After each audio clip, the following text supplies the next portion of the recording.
सल्लु अलल हबीब सल्लल्लाहु अला मुहम्मद सल्लल्लाहु अलैहि वसल्लम। हमारे बुजुर्गों ने इस अंदाज से तिजारत की है, थोड़ा कमाते थे और वापस आ जाते, इतना ज़्यादा दर मार्केटों में रुकते ही नहीं थे। और ये मार्केट में रुकने की, मार्केट में बैठे ही रहते हैं।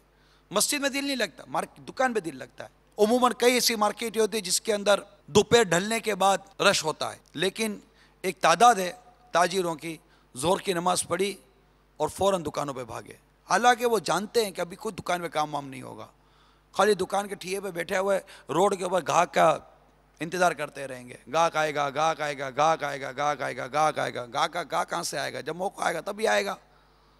लेकिन गाहक आएगा, गाहक आएगा। ये गाहक आएगा जो तस्बीह पढ़ रहे हैं, अच्छा नहीं था कि अगर शरीयत इजाज़त देती तो मस्जिद में बैठकर सुबहान अल्लाह की तस्बीह पढ़ रहे होते, कुरान की तिलावत कर रहे होते। यानी बाज़ार में 10-10, 12-12 घंटे तक दिल लगता है, मस्जिद में 12 मिनट दिल नहीं लगता। ये मैं उसका कह रहा हूँ जो मस्जिद जाता है। जो मस्जिद जाता ही नहीं है उसकी क्या कलाम करो। उस बेचारे बदनसीब को मस्जिद में जाना ही नसीब नहीं हो रहा, वो दुकान ही पर बैठा हुआ है, वो गाहकी को डील करने में लगा हुआ है। उसके आगे आखिरत की तिजारत के इतने मौके आते हैं, उसकी तवज्जो ही नहीं है। असल में बात आखिरत की तैयारी की तरफ हमारी तवज्जो नहीं है। ताजिर ड्यूरिंग ट्रेडिंग, दौरान तिजारत अपनी आखिरत की तैयारी करे। हम ये नहीं कहते कि तिजारत को ख़त्म करें और घर बैठ जाएं, तिजारत अपनी जगह पर करनी है। लेकिन तिजारत में जो 8 घंटे, 10 घंटे, 12 घंटे ताजिर गुजार रहा है, मैं ताजिर को पूछता हूँ क्या आपको तड़प नहीं होती कि 10 घंटे 12 घंटे जब मैं मार्केट में बैठा हुआ हूँ, क्या ये अच्छा होता कि इस दौरान में तिजारत भी कर रहा होता, नेकियां भी कर रहा होता? मेरी ये तिजारत मेरे लिए इबादत बनती, मेरी ये तिजारत मेरे लिए आखिरत का ज़ख़ीरा बनती, मेरी ये तिजारत मेरे लिए आखिरत का सरमाया बनती। इस समत तवज्जो क्यों नहीं है? और ये बुनियादी चीज़ है मीठे इस्लामी भाइयों, जिसके लिए ये बयान रखे गए हैं ताजिर को कैसा होना चाहिए। ताजिर को अगरचे लफ्ज़ ताजिर ही है, मगर ताजिर को माल का हरीस नहीं होना चाहिए, माल की हवस नहीं होनी चाहिए। हमें ये माल की हवस है, जो रजब आए तो भी परवाह नहीं, ये माल की हवस है कि शाबान आए तो परवाह नहीं, ये माल की हवस है कि रमज़ान आए तो भी परवाह नहीं, ये माल की हवस है कि चांद रात आती है जो इबादत की रात है, कि जिसने इस रात को इबादत के साथ जिंदा रखा, वो जिस दिन सबके दिल मर जाएंगे मगर इसका दिल नहीं मरेगा। हम इबादत की तरफ आएं, हम रियाजत की तरफ आएं और माल की हिर्स से बचाएं खुद को।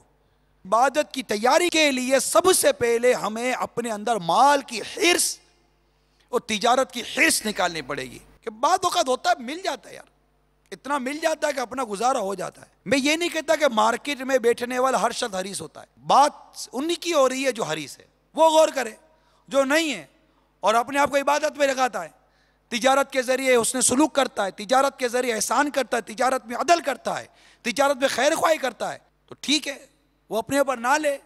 मगर उससे ही सवाल करता हूँ जिसको मैं कहता हूँ ठीक है अपने ऊपर ना ले, यार आप भी तो रमज़ान मुबारक में अपने दाम बढ़ा ही देते हो ना, खाई ना खाई लोगों के लिए एक टेंशन का ज़रिया बनते ही हो ना। क्या आपके ज़रिए लोगों को तकलीफ़ नहीं हो रही? आपकी मार्केट का माल लोगों की कीमत ख़रीद से और ताकत से, परचेजिंग पावर से दूर नहीं हो रहा? हम कहते हैं कि परचेजिंग पावर लोगों का ख़त्म होता जा रहा है। मैं आपसे पूछता हूँ क्यों ख़त्म होता जा रहा है? ये कहने से मसला तो हल नहीं हो जाएगा ना।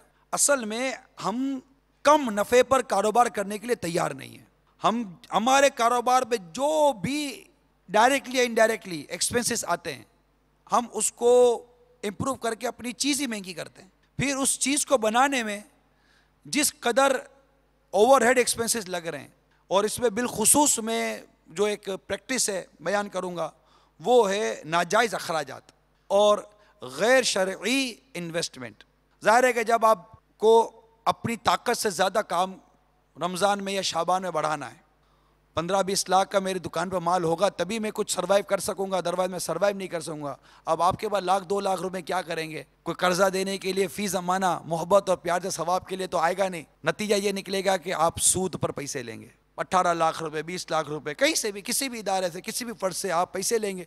पैसा देने वाला, अब वो लोग लगता है मज़ारों में चले गए जो कर्जा देते थे सवाब के लिए और माफ़ कर देते थे सवाब के लिए, वो लोग तो मज़ारों में चले गए, ठीक है, या गारों में होंगे, अपनी नज़र में नहीं है। तो अब कर्जा जो भी देता है वो नफ़े के लिए देता है कि मुझे क्या मिलेगा, वो इंडस्ट्री में इन्वेस्टमेंट नहीं करता। यानी ये नहीं कहेगा ये 20 लाख रुपए लो, कर्ज नहीं लो, तुम्हें पैसे चाहिए, ये मैं इन्वेस्टमेंट करता हूं। वो 20 लाख रुपए दे तो रहा है, लेकिन उससे डर इस बात का है कि अगर मैंने 20 लाख रुपए इसको इन्वेस्टमेंट किया और लॉस हो गया तो लॉस हो गया, दैट इज कॉल्ड ट्रेडिंग। ये तो ट्रेडिंग है। अगर आप 20 लाख रुपए उसको सूद पर कर्जा देने के बजाय अगर 20 लाख रुपए इससे इन्वेस्टमेंट करते और लेने वाला भी ये सोचता कि मैं उसको नफे के नाम पर या सूद के नाम पर मैं इसे जो प्रॉफिट दे रहा हूं या सूदी पैसे दे रहा हूं, इससे अच्छा नहीं कि मैं इसको अपना पार्टनर बना लूं और अपने पार्टनर के अंदर इसको मैं रेशो दे दूं। नहीं, उसको भी चाहिए होता है भले 10%, 12%, 15% सूद दे दूंगा, लेकिन 50% का पार्टनर नहीं बनाऊंगा। पैसे की हवस, दौलत की हवस, हिर्स, जो सूद लेने पर आमादा कर देती है, सूद लेने पर आमादा करती है, अल्लाह के साथ जंग करने पर, लड़ने पर आमादा कर देती है। सूद क्या है? अल्लाह के साथ ऐलान जंग है। अच्छा, अब सूद लिया, अब वो सूद का जो 15% उसको भरना है, जाहिर है को 15% आप अपनी कॉस्ट में प्लस करेंगे। कॉस्ट प्लस की प्राइस डेफिनेटली 15% इंक्रीज हो गए, क्योंकि ये आपने रकम लेनी तो कंज्यूमर से ही है कि चीज महंगी हो गई। अच्छा, फिर जहां आप बना रहे उसकी खपत कम थी कि वो कम माल बना सकता था, लेकिन अब उसके बाद ऑर्डर ज्यादा आ गया। अब वो मना नहीं कर सकता ना, क्योंकि पैसा चाहिए ना, दौलत चाहिए। और अभी सीजन है, शाबान है, रमजान है, अभी रमजान शाबान चली जाएगी, फिर कौन बनाएगा? अब रमजान और शाबान जब करीब आ गई, शाबान करीब आ गई, रमजान करीब आ गई, अब उसके ऊपर माल का जब लोड बढ़ गया और 4 दुकानदार के बजाय 12 दुकानदार उसके पास चले गए, यार मेरा माल तुम ये कर दो, मेरा माल तुम ये कर दो। अब उसको ये माल करने के लिए डेफिनेटली के बाहर से खाम माल लेना पड़ेगा, रॉ मटेरियल लेना पड़ेगा, तभी माल तैयार। उसके पास पैसे तो है नहीं, अब वो अलग सूद पर पैसे लेगा। उसको यान खरीदना है, उसको धागा खरीदना है, उसको कोई भी 10-12 चीज, कोई भी चीज खरीदनी है, तो वो ऑटोमेटिकली अब वो सूद पर पैसे ले रहा है, क्योंकि उसको मना नहीं करना है कि भाई मेरी ताकत इतनी है, बाकी मेरे पास पैसे नहीं है, मैं मस्जिद कारोबार नहीं कर सकता, और मुझे अल्हम्दुलिल्लाह इबादत का मेरा जहन है, मैं इतना ही काम करूंगा, फिर दुकान बंद कर दूंगा, फैक्ट्री बंद कर दूंगा और मैं मस्जिद में जाकर अल्लाह की इबादत करूंगा। वो बोलेगा अरे भाई शाबान और रमजान है, इसमें नहीं कमाओगे, तो वो जवाब नहीं देगा कि मैं जानता हूं कि शाबान और रमजान है, तभी तो कहता हूं कि मैं इस महीने में इबादत करूंगा। वो ये जवाब नहीं देगा। क्यों? कि इसको माल की हवस है, माल की हिर्स है, जो इसको हराम की तरफ लेके जा रही है। हलाल की बात ही नहीं कर रहा हूं ना। और साथ ही कॉस्ट क्यों बढ़ती है, इस पर मैं आपसे बात कर रहा हूं। एक तरफ उस दुकानदार ने कर्जा लिया सूदी, अब जिस इंडस्ट्री की तरफ गया उस इंडस्ट्री वाले ने सूदी कर्जा लिया, अब वो मार्केट का प्रेशर बढ़ा रॉ मटेरियल के ऊपर, अब वहां खपत बढ़ गई। अब एक दुकानदार के पास 100 आदमी लेने आते थे, उसके पास 200 आदमी लेने के लिए चले गए। अब वो मना नहीं कर सकता कि नहीं है, अब उसको बेसिक से जो माल उठाना है उसके लिए उसके पास कैपिटल नहीं है, अब वो सूद पर पैसे लेगा। उसने सूद पर पैसे लेकर बेसिक से माल लिया, उस पर 10% 12% प्लस किया। उसने इंडस्ट्रियल को माल दिया, उसने सूद पर पैसा लिया, उसने 12% 10% प्लस किया। उसने आगे होलसेलर को माल दिया, उसने भी चूंकि सूद पर पैसा लिया था, इससे 10% 12% प्लस किया। अब रिटेलर के पास गया, उसने भी सूद पर माल लिया था, अब वो भी 12% 10% प्लस करेगा। अब आप कैलकुलेशन करें कि ये कॉस्ट जो इसके ऊपर हाई हुई है, ये 10% 12% नहीं हुई है, ये ऑलमोस्ट 60% कॉस्ट हाई हुई है। 60 to 70% कॉस्ट बढ़ गई। कैसे बढ़ी? सूद की वजह से। और सूद क्यों लिया? हवस की वजह से। सूद क्यों लिया? हिर्स की वजह से। सूद क्यों लिया? खौफ खुदा नहीं है। और ये 60 से 70% जो आपकी उस चीज पर कॉस्ट बढ़ गई, जिसका बुनियादी सबब सूद बन रहा है। मैं ये नहीं कहता सिर्फ सूद बन रहा है, बुनियादी सबब जिसका सूद भी बन रहा है। नतीजा ये निकला कि ये चीज आम कंज्यूमर की परचेजिंग से बाहर चली गई और वो माल पड़ा हुआ दुकान पर है। ये एग्जाम्पल्स हैं, प्रैक्टिकल एग्जाम्पल्स बयान कर रहा हूं। मार्केट के लोग मेरी बात को समझें, इंडस्ट्रियल लोग मेरी बात को समझें। ये सब जगह से माल निकल गया, अब आया है दुकान के अंदर और इसके ऊपर 70%, 100 रुपए की चीज पर 70 प्लस हो गए, 170 रुपए की चीज हो गई। अब जब आम आदमी खरीदने के लिए गया तो अब उसको पूछा, बोला कितने की? 170 रुपए की। तो उसकी चीख निकल जाती है, वो वापस चला जाता है। आपका मुंह इतना सा हो जाता है, यार कोई खरीदने के लिए नहीं है, कोई खरीदने के लिए नहीं है। नतीजा ये निकलता है कि माल दुकान में पड़ा रह जाता है। मैं सूद की बर्बादी बता रहा हूं और उसके पीछे हवस और हिर्स छुपी हुई है। इसका और आफ्टर इफेक्ट पर आइए। अब माल रह गया, डम हो गया, होलसेलर रिटेल को, रिटेलर ने कहा था रमजान के बाद पैसे दे दूंगा माल बेचकर, उधार है ना, यहाँ तो ट्रेडिंग उधार है, क्रेडिट पर चल रहा है, 60 दिन के लिए 90 दिन के लिए क्रेडिट है।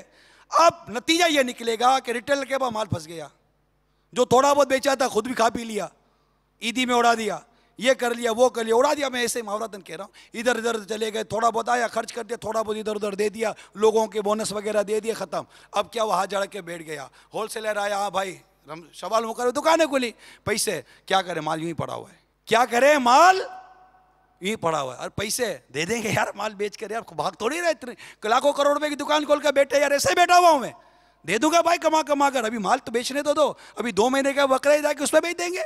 अब उसने पैसा रोका, उसने पैसा रोका, रिटेलर ने, होलसेलर मरा, होलसेलर से इंडस्ट्रियल वाला मांगेगा पैसे दो, आगे मुझे पेमेंट करनी है, वो बोलेगा पीछे से मिले नहीं है, मैं तुमको कहां से दूं, आगे से मिलेंगे तो तुम्हें दूंगा। इंडस्ट्रियल मरा कि उसको पैसे नहीं मिल रहे, उसने जो मार्केट से माल रहा बोला पैसे दो, वो बोलेगा मुझे मार्केट से नहीं मिले, मैं तुम्हें कहां से दूंगा, वो मरा। पता चला चले थे नफा कमाने के लिए, सूद हवस और हिर्स ने पूरी की पूरी इंडस्ट्री को तबाह बर्बाद करके रख दिया। आप अपने दिल पर हाथ रख के कहिए कि आज हमारे मुल्क और इंटरनेशनल मंडी जो इस वक्त क्राइसिस की शिकार है, इसमें ये बेसिक रीजन है या नहीं है? अरे सब कुछ छोड़कर मस्जिद में पड़े रहते तो इतना कमाते जितना पेट भर जाता है। अरे मांगने वाला दरवाजे के बाहर तो नहीं खड़ा होता, मस्जिद में रहते और इतना ही कमाते कि हमारा पेट भर जाए, हमारे बीवी बच्चों का पेट भर जाए, और ये हवस और हिर्स और सूद और रिश्वत और झूठ और चोरी और टैक्स चोरी ये सब कुछ ना होती, और कनात करते, सब्र करते, शुक्र करते, हिर्स और हवस से बचते, शाबान और मौज़म रमजान मुबारक और इस तरह अपनी आखिरत की तैयारी करते, तो ना सिर्फ दरवाजे के बाहर सूद और कर्जे के मांगने वाले लोग खड़े होते और हमारी बेइज्जती हो रही होती, बल्कि अल्लाह की रहमत से अल्हम्दुलिल्लाह माशरे में इज्जत बनी हुई होती। सल्लल्लाहु अलल हबीब सल्लल्लाहु अला मुहम्मद सल्लल्लाहु अलैहि वसल्लम।